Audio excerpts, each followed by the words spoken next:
My name is Njeri Murago and I am the founder of CineArts Afrika, which I started in 1990. And we make films, documentaries, feature films, TV series. That's what we do.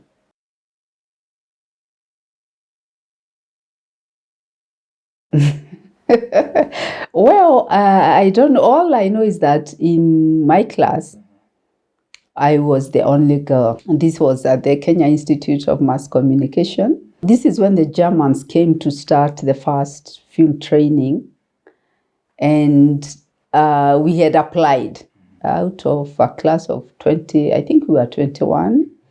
You know, people from all over Africa. Was the only girl in that class.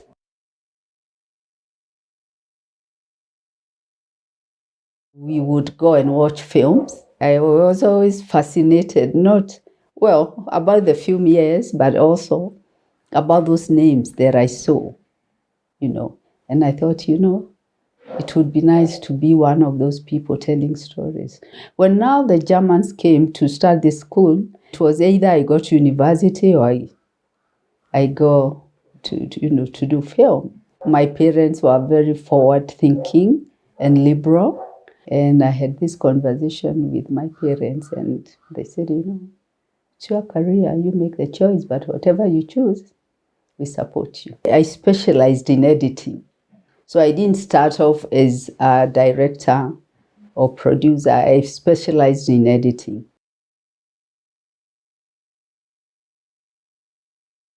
There were early days when, you know, being the only girl maybe would have been a problem, but it wasn't, because also, I guess, as I said about my parents, from the way we were brought up, you know, we were brought up to become whatever you wanted. There's no boy or girl. I tell people this and they are like, what? And I said, yes. We are all going to a day school. And today, if I'm the one in the kitchen cooking, so we would share the household work, because why? We were all going to school. And so for me, I think that in itself has also helped me in my career, that I was brought up in that kind of environment.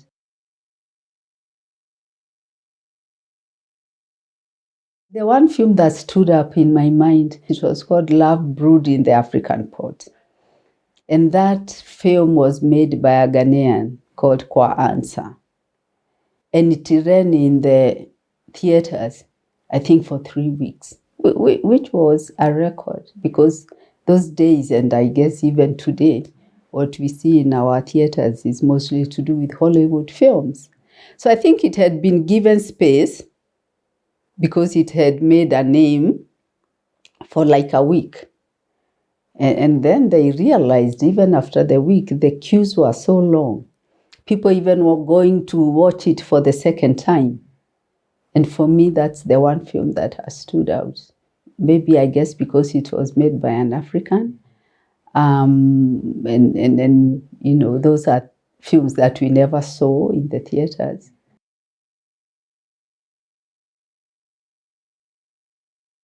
I was then working for, it was called now The Voice of Kenya, now it's KBC, yeah. After my training, that's where I was posted. And the first job that I was given to be doing is something that was called Yaliyotokea. Yaliyotokea was the news of the day, and mostly about the president.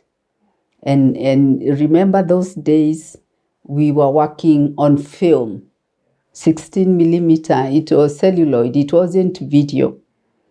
And so what I would do is wait the whole day, because you are waiting for them to collect the news. They come, they go to the lab to develop the negatives, and then we would sit and edit. You know, there wasn't much creativity going into this, because it's just news, you just cut. And then at some point, there was a producer, a TV producer called Gigi Gedere. It was the Year of the Child, International Year of the Child. And I think UNICEF had asked for producers to send their ideas. And I think he was selected. And so as a first-time filmmaker, I mean documentary filmmaker, because he was in TV, he came to the department where I was working.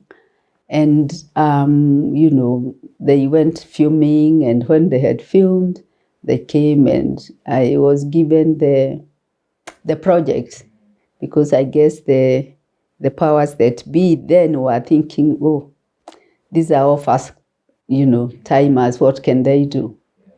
So we started to preview the footage. And what I saw, I was very excited, because I told them, here we have a masterpiece. And so we organized ourselves and we did that work so well. And yes, it won the first award, the international award. So for me, it's only after that then I got more jobs to do more serious editing, as it were. But yeah, that was my first.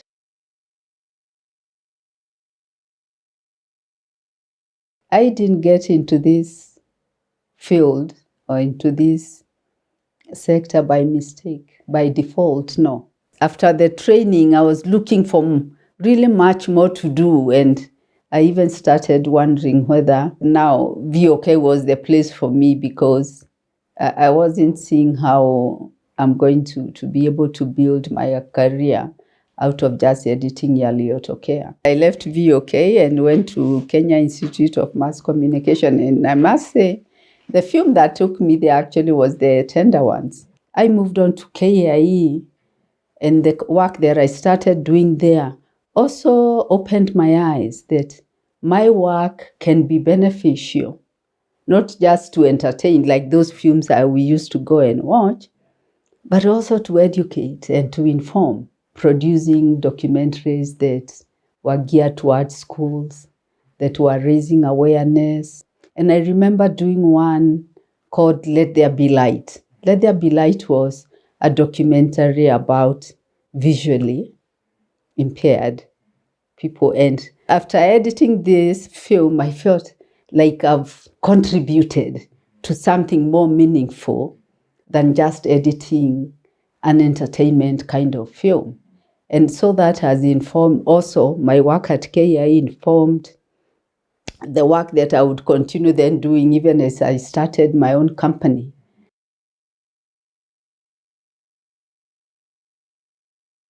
Everything was compartmentalized, that, you are an editor, so you stay in the station waiting for the work to come, and then you sit with the producer or the director and you edit. And also those days, remember,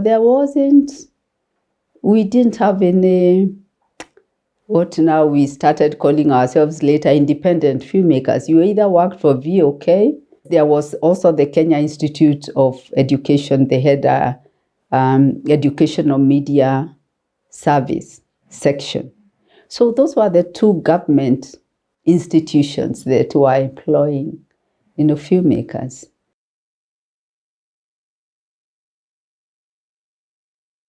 My work and what I did, my activities have kept on informing my next step in my journey as a filmmaker. I wouldn't say I planned, but I think it's circumstances that I found myself in. When we started, there was no industry. So the few of us who were there started this association because we felt that we needed to support each other. We needed one voice that could allow us to engage with government. And it is out of, being part of this association that then I found myself going beyond the borders of this country when we were invited to Burkina Faso for a meeting of filmmakers who had formed a federation, a Pan-African federation, to start addressing the film industry in Africa. And that is the time that my eyes were quite opened to the possibilities of this continent and what it holds.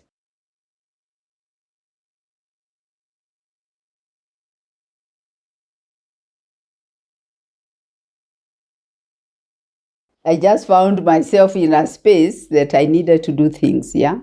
And I think with the Kenya National Film Association, I think we are like 5. We were not more than 10. And there was a reason, as I said, we needed one voice that could then be able to sit with government. And our solution at that point was to come together and start advocating for certain things. Then at some point we decided that no, now we need to have a Kenya Film Commission, a place where we called it a one-stop shop where, all our matters would be addressed. It is out of being part of Kenya National that then as the secretary then that I found myself in Ouagadougou. And when we attended the filmmakers meeting, the Pan-African Federation of Filmmakers meeting, this was 97. That's how I was thrown now into this space again of FEPASI. And then we started talking of how do we ensure that each country can move at least maybe not the same pace, but start addressing issues to do with the film industry. And that is when now the proposal was made for the commission, the African Audiovisual and Cinema Commission, to be established. And then we lobbied the African Union, and they agreed, and the decision was made. Then again, I found myself in that space. So it was a difficult task, but I can't walk away because I was part of mooting this idea. So I stuck there and worked with it to the point where it was finally launched. So that's how I found myself in this kind of leadership position. But I would also say that when you are in the film industry, and especially when you've also taken the role of being a director or a producer, that in itself is also a leadership role. And I would also go on and say every role in the film industry, it's independent, but collectively you make one. So every person, because if you're the sound person, you are leading that particular docket. If sound is not good, it's your business. If you're the producer, you have a role to play. So I think the filmmaking profession also gives us that space to be able to work with other people and also to be able to see how you can play your role and deliver as part of a team. So because that's what I've done.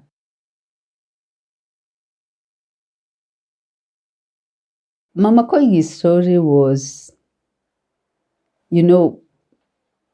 I was a young mother when the women stripped naked. And the news was brought, and, I sat and wondered, what drives one to actually do something like that? And then I thought to myself, maybe one day I need to find out and talk to her. And the opportunity presented itself in 2006 when we were preparing, because then I was the FEPASI representative in Eastern Africa, and the South African government had invited us for what we call the African Film Summit. So I had convened a workshop here of East Africans to discuss how we are going to present ourselves in that summit. And the person who was sent to come and open the meeting was Honorable Koigi Wamwere. And I thought, maybe this is my opportunity to ask about his mother.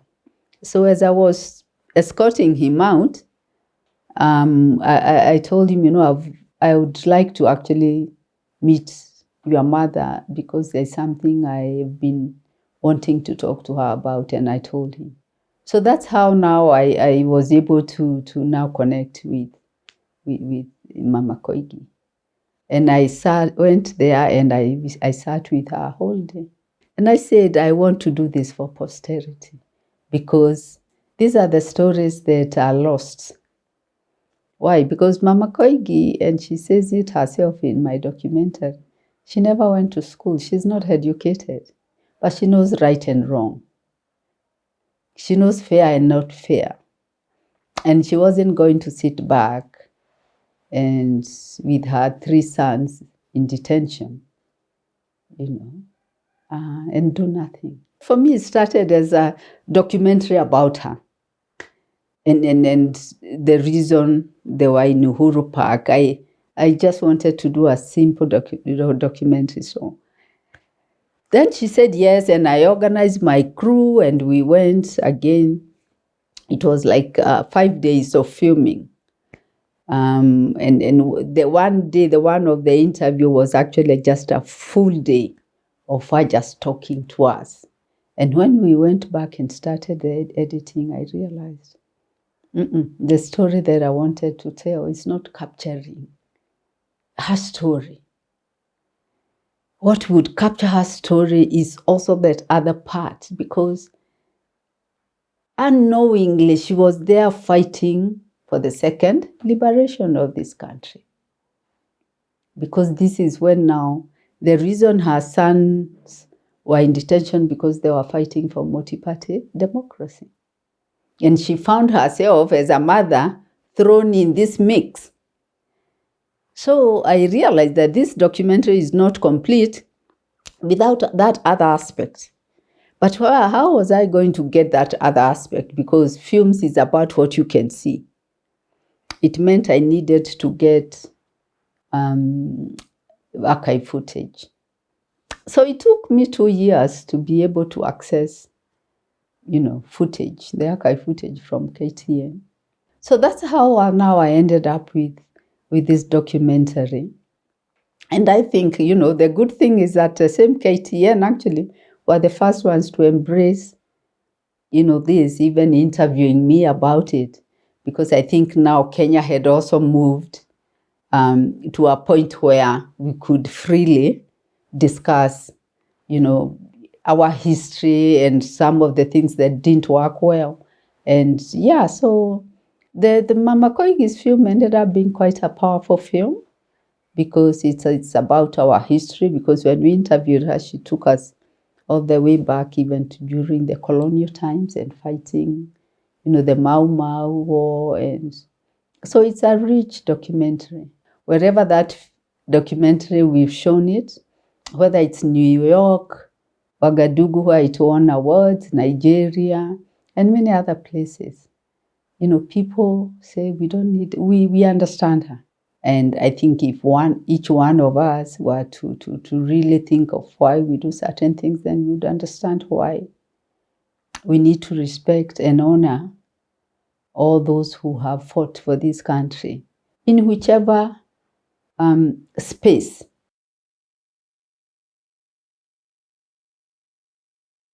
By the time I was starting CineArts Afrika, the world was focusing a lot on women issues. Remember, this is 1995 when there was the move. We even went to Beijing. So women issues were on the top of the list of the things that the world needed to address, not just in Africa or in Kenya, but worldwide. Maybe my work was also informed by what was going on at that point. But also because I had also myself made a decision that's the kind of work that I want to do. It's not to say that women just wanted to start agitating for equality for nothing. It's because the landscape was very lopsided. And so I think at that point for me, it was about the right thing. It was the right thing to do to amplify these voices.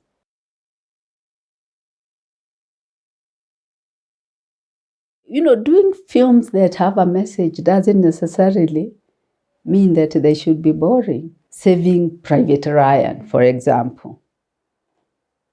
Is it not entertaining? This film is about family. It's about war or peace, however you want to look at it.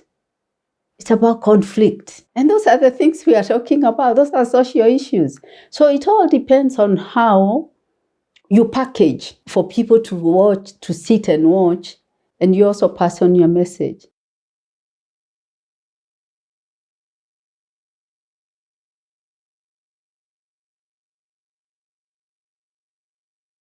The idea of an editor, it's good, and I like it. I love it, and I guess that's why I've been able also to actually do what I do, because even as I am filming, I can visualize my film as an editor, because films, in the end, actually made the editor who sits to put this story together. That's where the film is made. So, but I also realized that, waiting to work with other people's ideas, it also kind of puts a ceiling, especially in terms of, where we were then. And, I felt I wanted to do more. So I had this urge of wanting to spread my wings and, start, working as a producer or as a director. And when you are working with the government, you see you've been employed for this kind of job. So it's sometimes very difficult to say, no, now today I don't want to be an editor anymore. It doesn't work like that. But I got an opportunity to work with an international NGO that was coming to Kenya to start doing films. They were working closely with the United Nations agencies. And a friend asked me, a colleague, whether I would want to join them. And, we had a conversation, and I told them I would only join if I'm able, I will get the opportunity to get into the other areas, production, directing. And that's how I left KIE to join the international NGO. And I worked with them for 3 years. I wanted to do more. And I wanted to do things that I felt myself is what I want to work on. That's why I started CineArts Afrika. And I've never looked back.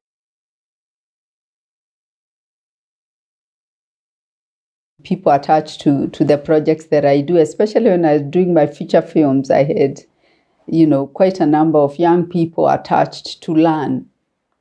And I'm happy to say that they later went on to actually be very independent, and they're doing a lot. They're there. Sometimes now I call them to, when I'm doing my own productions, and I think that's the way I've operated from the beginning.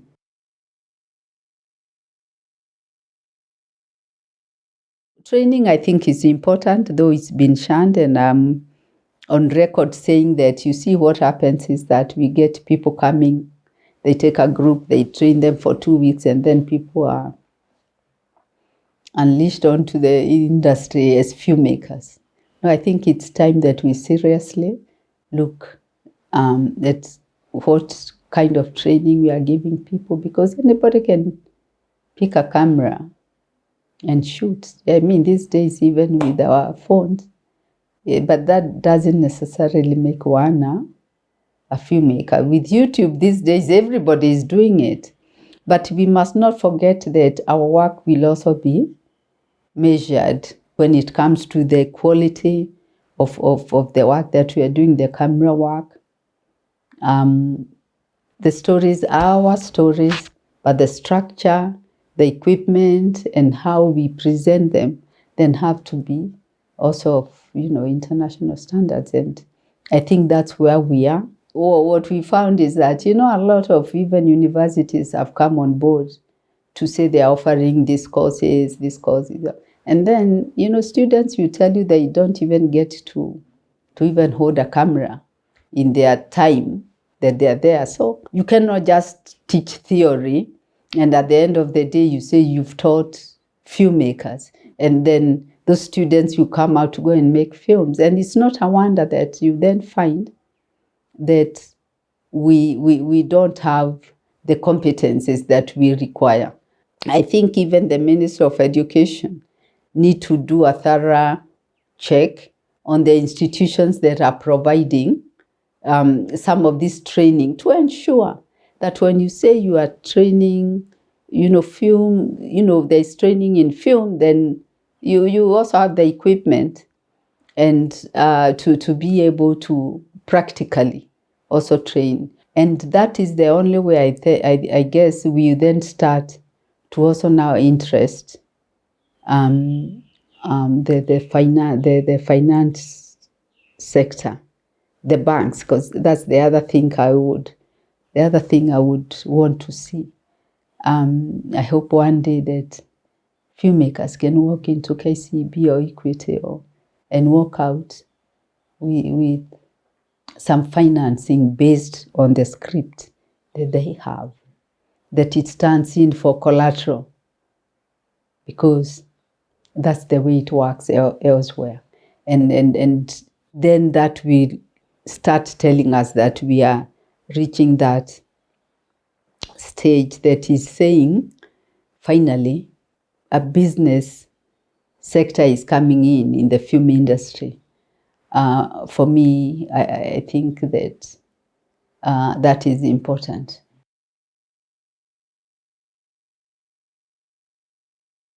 The main challenge, I think, is just financing of the work that we do, because you find that you kind of work on one project per time, because it takes so much effort even to get funding for one film. I don't think that we still have been able to make a business case for film.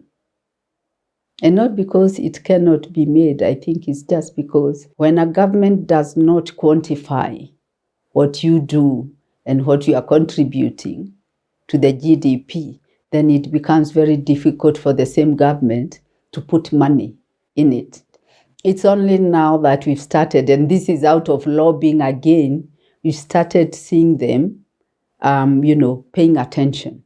So you can get some figures that can then allow them to say yes. When it comes to funding, when you go to a financial, a bank, the first thing they tell you is that they don't understand the industry. Is there one? They even ask sometimes. Because the next question is, I give you 100,000. How are you going to make sure that I get my money back? What is your business? Where are you selling this film? Who is going to distribute it? Many questions. So those questions then still take us back to the industry. Having also been part of the Pan-African Federation of Filmmakers, and a survey and research that was done also showed, areas that we are weak in. And I think one of the areas is, about scripting and structuring a story. I think that we still need a lot of work there. So that is part of what I would want to start doing. And when I say professionals, they don't necessarily have to come from Europe or the US. We can still work with them, but also within Africa, we have many professionals who can mentor and train our young people who are coming into the industry.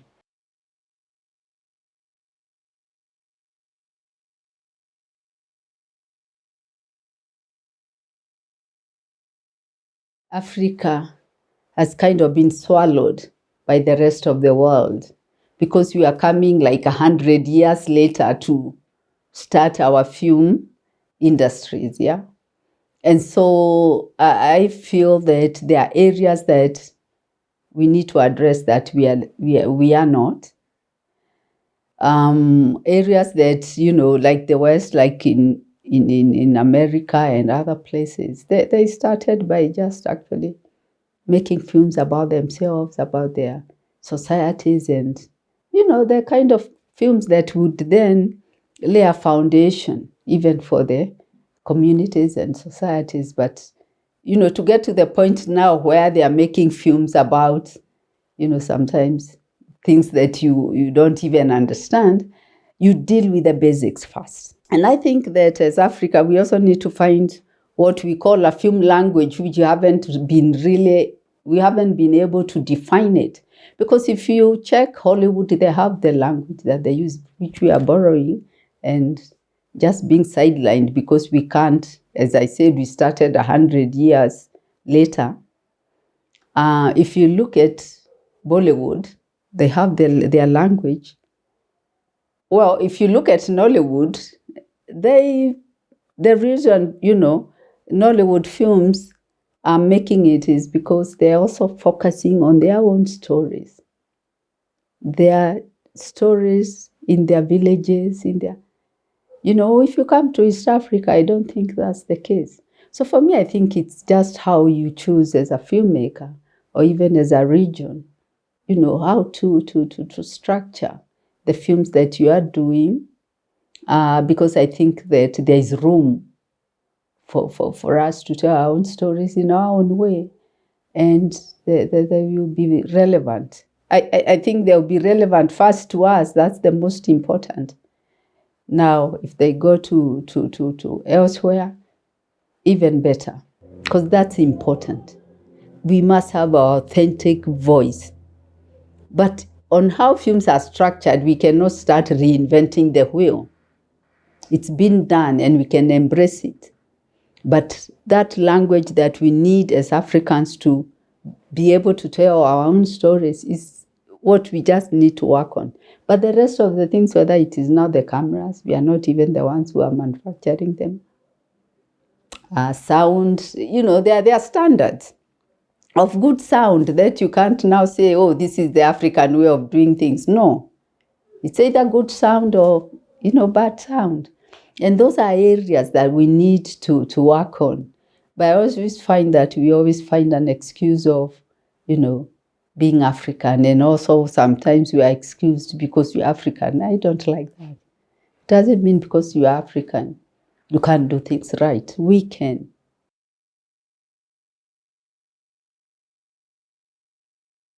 To say the truth, and I want to be honest, I don't see where we are moving as Kenya. Yes, we've made strides. We keep saying Nigeria is a good example. And an example in many areas that we need to learn from, including our governments, because the Nigerians started their industry and the government came in. It wasn't the other way around. South Africa, unfortunately, again, I think there are two sets of filmmaking.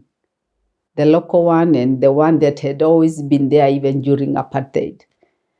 And so you find, I guess, the struggles sometimes almost the same we're having here. But I think they have their government now investing in the film industry.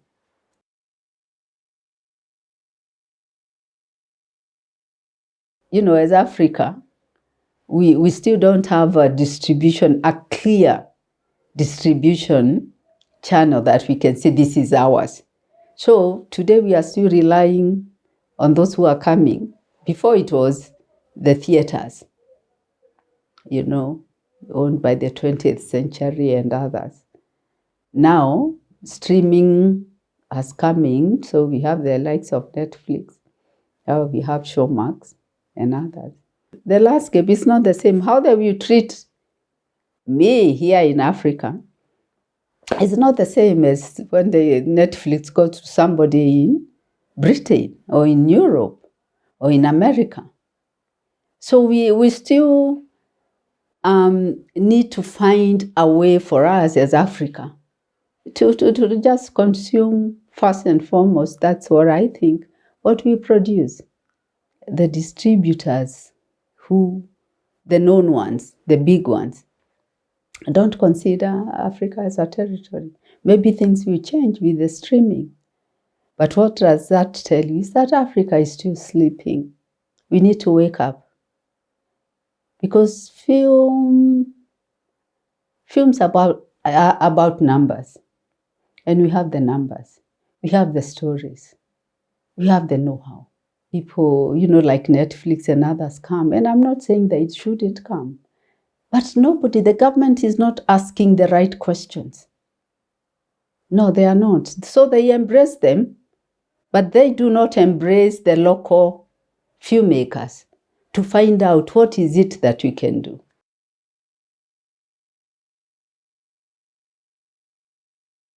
the reason that I'm so passionate about even embracing Pan-Africanism is because it's the only answer, especially in the film industry. Kenya alone, even if I made a film and sell to Kenyans, a proper, quality film, I may not be able to recoup the money that has been put in. But if I take right now the Eastern African region, maybe because then the numbers have gone up. If I take the rest of Africa to come in, then we are talking good, film business. So I think Africa just needs to wake up. African filmmakers, even the young people, I would urge them to start looking inward, not make films for festivals out there, as somebody told us. We need to make films for our own consumption first, then they can go beyond the continent. And that way is how you build an industry.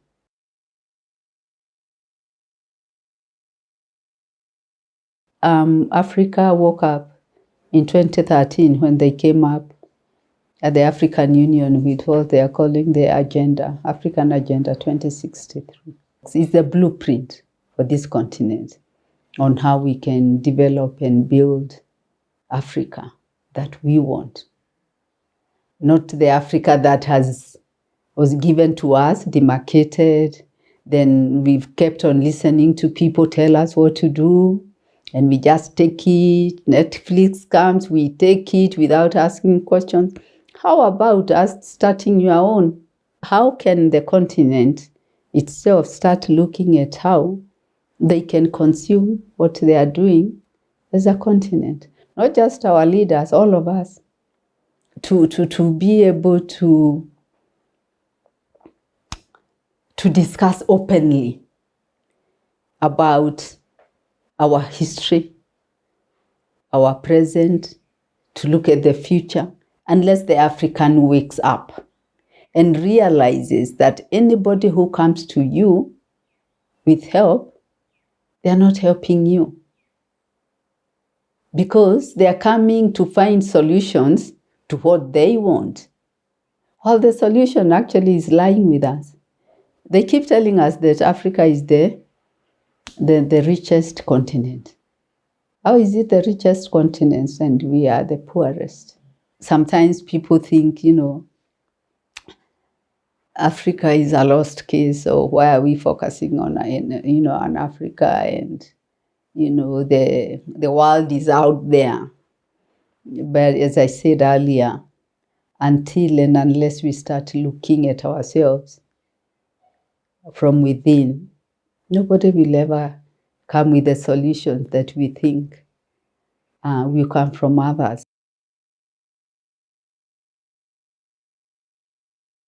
For me, I think my outlook now is more and more to do with the continent. To us filmmakers, can we focus on Africa?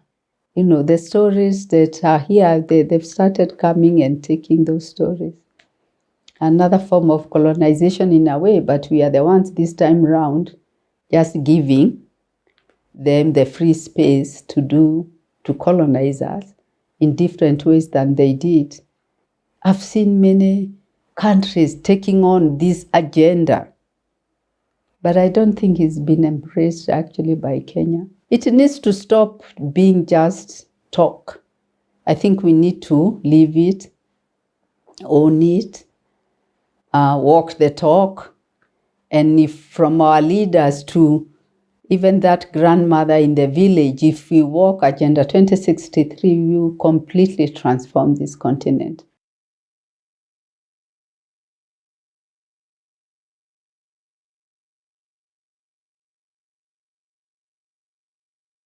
The journey was started when I was the regional secretary of AACC in Eastern Africa. And the decision was made in 2003. And then that time AACC was based in Ouagadougou, Burkina Faso. 2006, I mentioned about the African Film Summit, where the South African government invited us. So we went to South Africa. And for the first time since 1969, when FEPASI was formed, we moved the secretariat to South Africa. And one of the mandates we left with the secretariat there was to follow up on actualization of that decision of 2003. And some work started, and with engagement with the African Union. I decided as the regional secretary to if we are being hosted by South Africa, why can't Kenya government also host FEPASI? And for me, I felt that it is important for member states to understand this commission, that the decision was made, what was it for, and how can it help the industry. I explained to the Kenya government about the AACC, what it's supposed to do. I had, of course, documents that had come from, South Africa. It's the Shwane Declaration, which is what we came out with when we met in South Africa at the summit.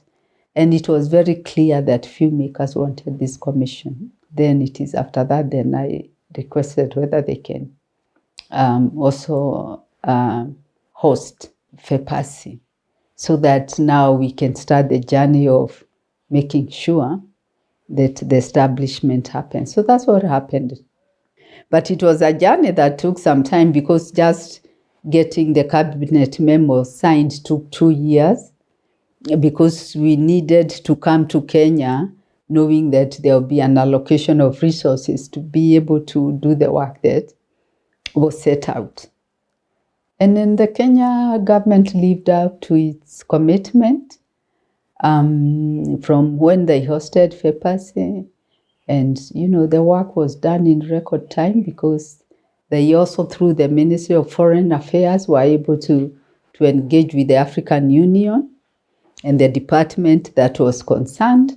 And so FEPASI, the government of Kenya and the African Union, from 2015, we worked hand in hand with a lot of support from the government, pushing and, helping where they needed to. And that's how the AACC was established in 2016. And then we moved on to they hosted the ministers' meeting in 2017, where now the ministers, then gave Kenya the approval to host the temporary secretariat. After that approval was done, then there are extra steps that needed to happen, because the summit, the assembly had also to endorse the statutes, which happened, I think, in 2019. Then, of course, we know what happened to the world in 2020. COVID came, so things kind of slowed down until now, I think 2022, when we started again following up.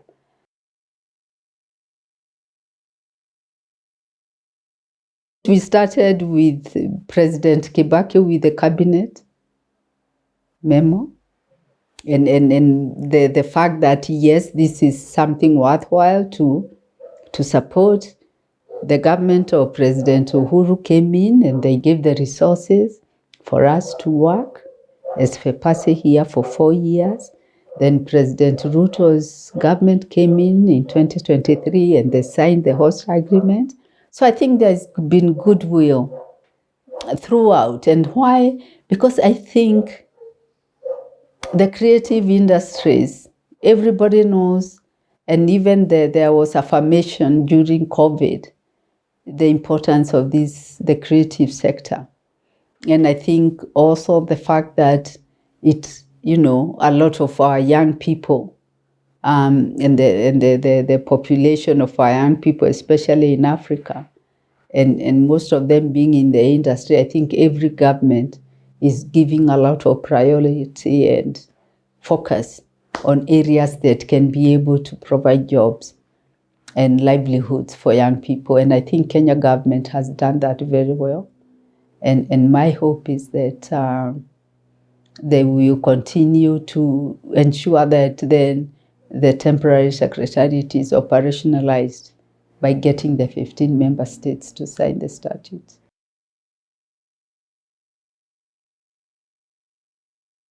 If you actually look at Africa, you can look at Nigeria, South Africa, Ghana, Kenya.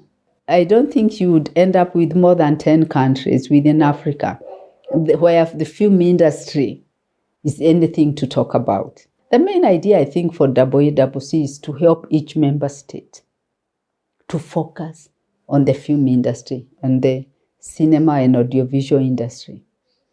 Those who don't have entities or institutions that look into this in their governments, then to create. Like, for example, there are many countries that don't have the likes of a Kenya Film Commission, or, a place like that. It can be called by any other name, but a place where it's a one-stop shop. So this is an opportunity for AACC then to kind of encourage those member states to be able to do that. And what will happen when all 55 countries of the continent are able to start saying, okay, we are addressing the film industry and this is what we are doing, then we start seeing the industry grow. Now, it will also create what we've been lacking, co-production treaties.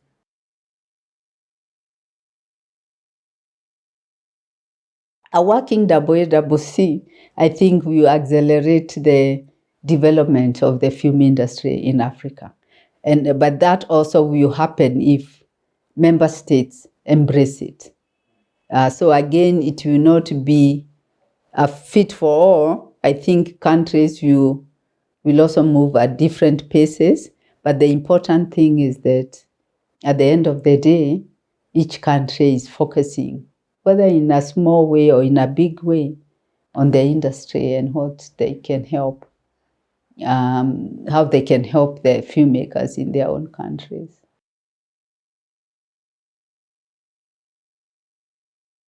Let me just use Nigeria as an example, and I'm making a film that we are working together with a producer from Nigeria. What it means is that maybe even in terms of cast, or we'll have both cast from Nigeria and Kenya, crew the same. So we are building this industry beyond barriers. But more importantly, we are building an audience. Because now if you combine the audience in Kenya and that of Nigeria, then you are talking of bigger numbers. And so your film will make headway in both countries. It helps filmmakers be able to work together. If you don't have a DOP here, you can get a DOP from Nigeria or from Ghana or from Togo. People who are performing in some of these films, and they can go to another level as opposed to just being now in just the soaps here in Kenya. So I think the collaboration opens many doors for both building a business case, but also exposing ourselves to each other and our ways of life. So it also now works into this integration that Africa is talking about, because unless we integrate, then we'll still remain as pockets that were created by the colonizer. Being different member states, we are all governed in different ways. So sometimes you need co-production treaties to be able to enjoy some incentives to work, for example, in Tanzania. Or I remember when I was doing my series on women entrepreneurs turning tide.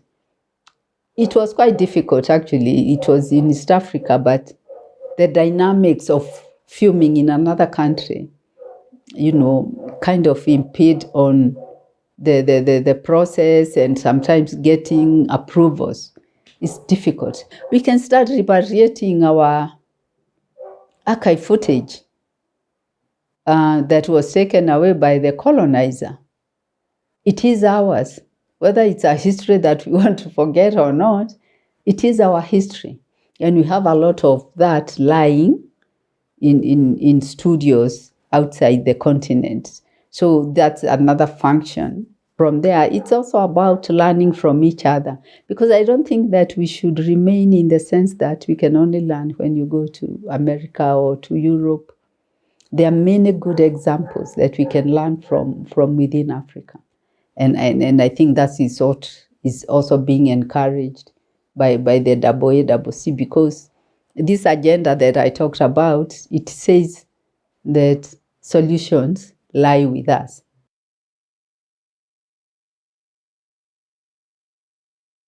This AACC was not created, was not mooted by the governments of Africa, no. It was mooted by the filmmakers of Africa. Just like AFC here was not a creation of the Kenya government. It was the Kenyan filmmakers who said, no, we didn't need a one-stop shop where our issues can be addressed. So the same way, having AACC in place doesn't mean our work has stopped, because it is through the filmmakers, the practitioners, that then they can get their countries to start effecting those functions that have been contained in these statutes, and effecting them and implementing them. Commissions or institutions don't work on their own. It's those who are behind or been put in place to push, that make them achieve the mandate. And so we still got work to do.